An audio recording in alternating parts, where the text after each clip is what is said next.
Hello दोस्तों, welcome back to favourite channel Forex Blaster. मैं हूं आपका होस्ट अभी। फॉरेक्स ट्रेडिंग के अंदर, मार्केट के अंदर जितने भी लोग न्यू कमर्स हैं उनको ही मैं बात बताता चलूं कि आप कभी भी खाली फॉरेक्स ट्रेडिंग नहीं, दुनिया का कोई भी काम करना चाह रहे हैं उसके अंदर फ़ौरन से पहले आप पैसा कभी कमाना नहीं स्टार्ट कर देंगे। जितने मर्जी आप ब्रिलियंट हैं, जितने मर्जी आप होशियार हैं, there is always time which you need to put in. जब तक आप टाइम देंगे, साल डेढ़ आपको लॉसेस होंगे। You have to make sure that. मेरी ये बातें होती हैं, लोगों जो है ना वो ज़्यादा फैसिनेट नहीं होते। क्योंकि लोगों को आदत क्या है उन लोगों की बात सुनने की, जो कहते हैं जी बस मेरे पास आ जाएं आपको 99% सक्सेस रेट मिलेगा, मेरे पास आ जाएं आपको 100% सक्सेस रेट मिलेगा, आप हमारा सिग्नल फॉलो करेंगे आपका अकाउंट जो है वो महीनों में डबल हो जाएगा, ये हो जाएगा, वो हो जाएगा। इस तरह की बातें करने वाले लोगों के पास फैसिनेट करते हैं, जबकि मैं रियल ट्रेडिंग बताता हूँ कि हाँ जनाब, this is how you are going to trade. और आप जो मर्ज़ी कर लीजिए, एक हर चीज़ का एक लर्निंग कर्व है, एक टाइम है। उसी लर्निंग कर्व में जो टूल्स आपको बेहतरी ला सकते हैं, आसानी ला सकते हैं, वो क्या है? उसमें सबसे बड़ा क्या है कि आप एक एटमॉस्फेयर के अंदर रहें, एक कम्युनिटी के अंदर रहें जहाँ मुख्तलिफ लोग ट्रेड करना जानते हैं, कुछ आपसे एक्सपीरियंस्ड, कुछ प्रॉफिटेबल, वो सारे मिल के एक गाइडलाइन, एक एटमॉस्फेयर क्रिएट करें। आप उनके साथ उन एटमॉस्फेयर में बैठें। नहीं बैठ सकते, WhatsApp community group, forest blaster academy और फॉरेस्ट ब्लास्टर कम्युनिटी। अब इंशाल्लाह जो है वो right in the month of July हमारा जो आपका जो फॉरेक्स ब्लास्टर का जो कैफ़े है वो भी रन ऑन हो जाएगा, और वहाँ पर आप आके बैठ के डेली आप बैठें और आके you can do the trading. Forex blaster community join करने के लिए क्या है, ऑक्टा एफएक्स और एक्सनेक्स का आईबी लिंक मौजूद है, वहाँ से आप अकाउंट बना सकते हैं। जो लोग हमारे इंडिया, बांग्लादेश, दुबई और जो दूसरे ममालिक के अंदर बेतहाशा लोग हैं, नेपाल वगैरह के अंदर जो कि हमारे साथ जुड़े में, तो already you can be the part of them. UK और यूरोप के जो क्लाइंट्स हैं उनके लिए हमारे पास जीटीसी ब्रोकर का लिंक मौजूद है, वीडियो के डिस्क्रिप्शन मौजूद है। You can become the community member from that. WhatsApp number नीचे दिया हुआ है, आप मुझसे रब्ता कर सकते हैं। मार्केट को अगर देखते हैं भाई, मार्केट इज़ सुपर बुलिश। लेकिन क्या होता है, आप गोल्ड पे आप ट्रेड कैसे लेंगे? एक चीज़ फुल बुलिश है, या तो आप ब्रेकआउट ट्रेड लेंगे या फिर जब वो रिट्रेस हो जाएगा तब आप ट्रेड लेंगे। लेकिन मसला वही है कि यहाँ सेल पे बैठेंगे तो आप अगेंस्ट द ट्रेंड बैठ रहे हैं। तो लेकिन still 2415 it is a good area. 2415 market उसका थोड़ा बहुत गैप अप ओपन होने के चांसेस ज़रा कम है, क्योंकि 2415 एक अच्छी रेजिस्टेंस थी पिछले वीक के हिसाब से। It was a good resistance, उस रेजिस्टेंस के नीचे क्लोज हुआ है, तो यहाँ से एक रिट्रेसमेंट ड्यू है।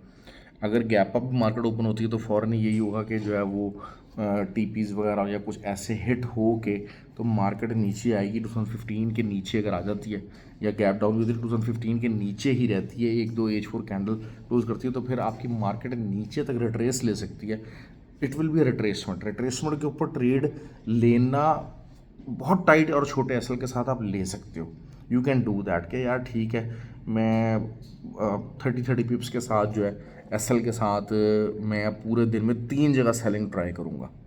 ठीक हो गया। एक ये फार्मूला ना कि जनाब ठीक है, अभी ये रेजिस्टेंस मेरे पास आ रही है 2425 की रेजिस्टेंस है, फिर 2442 की रेजिस्टेंस है, और फिर 2465 की रेजिस्टेंस है। अगर मुझे यहाँ पर मिलती है तो मैं 30 पिप्स के एसएल के साथ फॉर्मेशन बनेगी तो मैं सेलिंग की ट्राई लूँगा, और मेरा जो रेशियो होगा, रिस्क टू रिवॉर्ड रेशियो होगा 1:100 होगा। मतलब 1:3 टाइम्स होगा कि 90 to 100 पिप्स का मेरा टीपी होगा और 30 पिप्स का मेरा एसएल होगा। मैं 3 ट्राइज लूँगा एक दिन के अंदर, तीनों में से किसी जगह से मेरी सेल निकलेगी तो I will book the initial 100 पिप्स, और उसके बाद अगर मार्केट नीचे जाती है तो मैं डू दैट। ये है अगेंस्ट द ट्रेंड ट्रेड लेने का तरीका। ठीक हो गया। हाँ, आप हरगिज़ ये नहीं करेंगे कि अगेंस्ट द ट्रेंड आप एसएल बढ़ा रखेंगे। क्यों? क्योंकि ये अननोन एरियाज़ हैं, गोल्ड के ये अननोन एरियाज़ हैं। किस एरिया के ऊपर जाके मार्केट रुकती है, कहाँ पर रेजिस्टेंस, क्योंकि हमारे पास एक जैसे कहा जाए कि फिबोनाची के रूल्स लगा लें आप, मतलब जो कि उल्टे यूज़ हुए होते हैं। हालांकि फिबोनाची इज़ फॉर द रिट्रेसमेंट्स के रिट्रेसमेंट यहाँ तक आई है और आप दोबारा से ट्रेंड को कंटिन्यू कर सकते हैं, लेकिन ऊपर से रेजिस्टेंस थोड़ा बहुत एक ट्रेंड लाइन की रेजिस्टेंस मौजूद है, और इसीलिए मैं बार बार आपको कह रहा हूँ कि 2415 is a very important area. 2415 के नीचे नीचे अगर मार्केट रहती है तो आप ऊपर का एसएल दे के आप सेलिंग कर सकते हैं, और TP1 should be 2405 and then फिर 2385 ये एरियाज हो सकते हैं। तो इस पॉइंट ऑफ व्यू से आपको ट्रेड लेनी है, लेकिन ये चीज़ों को समझना है। अब हम क्या होता है कि अच्छा अब क्या है कि ट्रेंड इज़ बुलिश, ठीक हो गया। खैर एसएल के बगैर तो एंट्री बिल्कुल नहीं चाहिए, लेकिन एसएल बड़ा कहाँ हो सकता है? 100-150 पिप्स का एसएल भी आप कहाँ रख सकते हैं? जब आप विद द ट्रेंड बैठ रहे हैं, आप बाय बैठ रहे हैं, आपकी मार्केट रिट्रेस हुई है और फिर आपने अगर बड़ा एसएल ले लिया। देखें मेरा अकाउंट है, मैं कम से कम भी जो है ना वो 120 से 150 पिप्स का एसएल कम से कम रखने का मैं रिकमेंड करता हूँ। इससे कम पे मैं नहीं करता, क्योंकि मेरा एक ट्रेडिंग का एक पैटर्न है। हर इंसान का अपना जो है वो अकाउंट साइज़ होता है, लॉट साइज मैनेजमेंट होती है, ट्रेडिंग का एक स्टाइल होता है, हर एक का इंडिविजुअल होता है। मैं ये ड्यूरिंग ट्रेनिंग कोर्सेज में कहता हूँ कि हर एक को अपना ये आइडेंटिफाई करना है। तो वहाँ पर आप कर सकते हैं कि यार हाँ इट्स अ बुलिश ट्रेंड, लेकिन अब जैसे मैं बैठा हूँ, मैं पूरी तरह से बैठा हूँ कि यार मुझे जो लंबी बाय अगर मैं प्रॉपर देखना चाह रहा हूँ, बाय का एरिया वो पिछली बार तो 74 के ऊपर से मार्केट बाय आउट हो गई थी। अब 74 का area should be a very important area. अगर 2374 आता है तो वहाँ से मैं एक बाय डालने की कोशिश ज़रूर करूँगा एसएल के साथ। लेकिन वही चीज़ है कि एरिया टू एरिया आपको मूवमेंट दिखानी है। अभी जैसे बिटकॉइन की बात कर लेते हैं, बिटकॉइन के ऊपर एक बुलिश जो है वो पैटर्न बन रहा था, लेकिन हाफ एन आवर की जो दो कैंडल्स रिजेक्शन की बनी है जो कि 67,600 500 के पास थी, तो वो काफ़ी ज़्यादा हाई वॉल्यूम के साथ बन गई है, और उनका वॉल्यूम जो है वो अभी तक ब्रेक नहीं हो सका। उनका वॉल्यूम कोई भी प्रीवियस कैंडल ब्रेक नहीं कर सकी। अभी बिल्कुल मैं आपसे ये आधा घंटा पहले की बात बता रहा हूँ, ग्रुप के अंदर ये डिस्कस हुआ है। तो उस पॉइंट ऑफ व्यू से 67,700 के अगर ऊपर का पैसल देते हैं विद द वॉल्यूम अटैचमेंट आया हुआ है तो ये चीज़ हो सकती है। गोल्ड की बात करते हैं, गोल्ड में मार्केट हायर हाई तो लगा रही है, लेकिन वॉल्यूम कम होता जा रहा है। Volume is getting on the lower side. Last time जब ये मार्केट इन्हीं लेवल से रिजेक्ट हुई थी तो उस टाइम पे वॉल्यूम बहुत ज़्यादा हाई था। अब मार्केट ऊपर को जा रही है लेकिन वॉल्यूम नीचे को आ रहा है, तो that is a clear divergence. तो जिसकी वजह से आई एम एक्सपेक्टिंग कि हाँ यहाँ से अगर कोई इस तरह से जिस तरह से मैंने आपको बताया कि सेलिंग लेने की ट्राई कर सकता है 30-30 40-40 पिप्स के एसएल के साथ, तो he can succeed big time. 100-150 पिप्स तो निकल ही आएगा किसी ना किसी लेवल के ऊपर, जो मर्जी हो जाए। तो आपके अगर 2 एसएल भी हिट हो गए तो वो एक ही दफ़ा में ट्रेड में आपको कवर ज़रूर हो जाएंगे। दूसरी बात यह है कि लेकिन सिल्वर की बात करते हैं। सिल्वर में ये आ रहा है कि सिल्वर में हायर हाई तो लग रहा है, लेकिन वॉल्यूम भी उसके साथ साथ बढ़ रहा है। और सिल्वर आपको पता है कि हमेशा थोड़ा सा पहले मूव कर जाता है, most of the time it's all about the probability game है। सिल्वर हमेशा थोड़ा सा पहले मूव कर जाता है और गोल्ड उसको बाद में फॉलो करता है। अब सिल्वर के हिसाब से सिल्वर की जो रिट्रेसमेंट मैं बाय देखूंगा वो 30.10 के ऊपर देखूंगा, उससे पहले नहीं देखूंगा, उससे पहले नहीं देखूंगा। हाँ यहाँ पर अब वो 31.5 के पास या 31.8 के पास अगर मुझे मिल जाता है, इसके ऊपर का एसएल दे के एक छोटा एसएल दे के ट्राई ज़रूर करूँगा।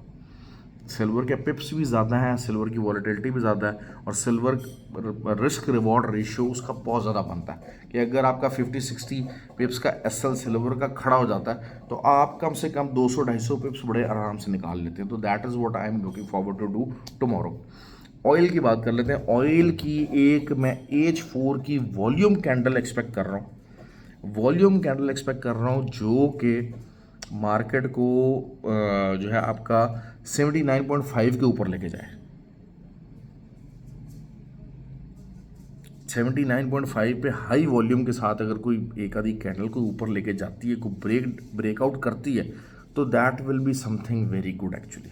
तो फिर वही बात है, मार्केट 83.5 तक जा सकती है, वरना अदरवाइज रेजिस्टेंस के अंडर ही है। अभी साइडवेज कंसोलिडेशन फेज़ के अंदर ही चल रहा है गोल्ड और ऑयल, तो आप उसको कंसोलिडेशन फेज़ के अंदर ही देखते रहेंगे, इसके ऊपर या बाहर जाने की कोशिश नहीं करेंगे। ठीक हो गया जी। ये हो गई बात। अच्छा वही सिचुएशन आ गई है नैस्डैक की और US30 की। नैस्डैक और US30 भी हायर हाइज तो लग रहे हैं, लेकिन volume is pretty on the lower side, लेकिन एक्सट्रीमली बुलिश है। क्यों? क्योंकि अपने हाइज के ऊपर आके बड़े आराम से खड़े हो गए, बड़े आराम से खड़े हो गए। लेकिन अगर फंडामेंटल देखते हैं तो फंडामेंटली जो डाइवर्जेंस है ना, असल देखें अभी ये जो सारी गोल्ड और ये सिल्वर की जो मूव आई हुई है ना, इसके पीछे चाइना का बहुत बड़ा रोल है। इसमें चाइना का बहुत बड़ा रोल है और चाइना ने बेसिकली जो यूएस इकॉनमी है ना उसके ऊपर प्रेशर डाला है। चाइना का डाटा भी जो है वो बहुत अच्छा आया था और चाइना ने कुछ बैक एंड के ऊपर ऐसी मूवमेंट्स डाली हैं।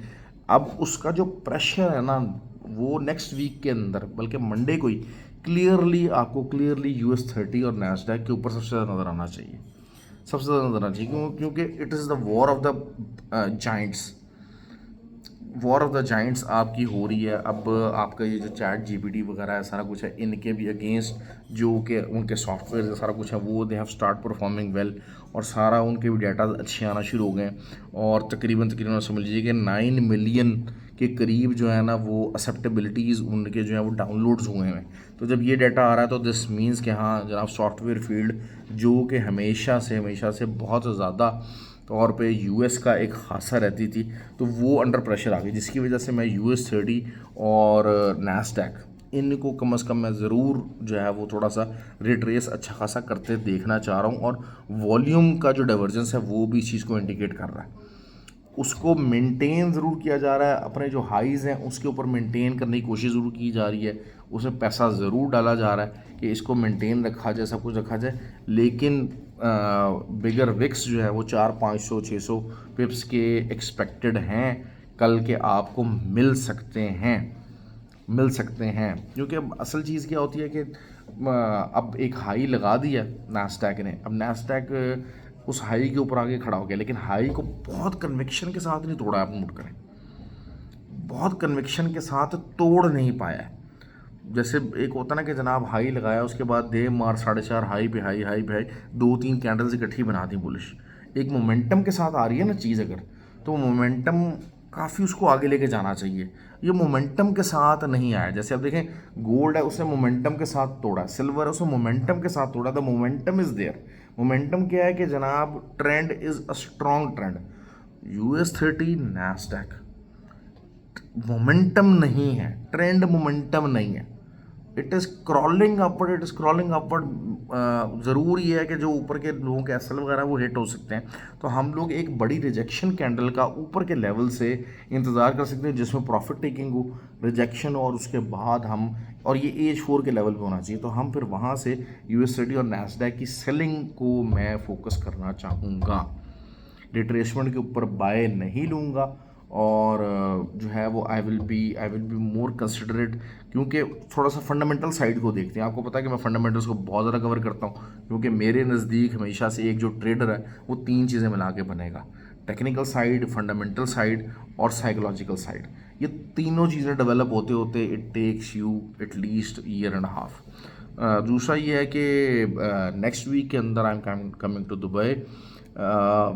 अभी भी जो है वो जो रिगार्डिंग ट्रेनिंग है वो प्लान स्टिल पेंडिंग है क्योंकि अभी तक जो मेरी जो टीम है उनके वीज़ाज़ का पता कोई नहीं है।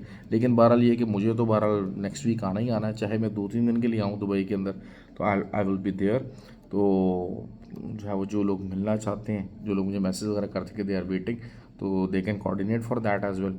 और जी ख्याल रखें अपना, वीडियो को लाइक और कमेंट ज़रूर किया कीजिए। आई होप कि आपको काफ़ी ज़्यादा क्लैरिटी के साथ मैंने चीज़ें समझाई हैं और you will be able to trade properly tomorrow इंशाल्लाह। अल्लाह हाफ़िज़ जी, ख्याल रखें, थैंक यू।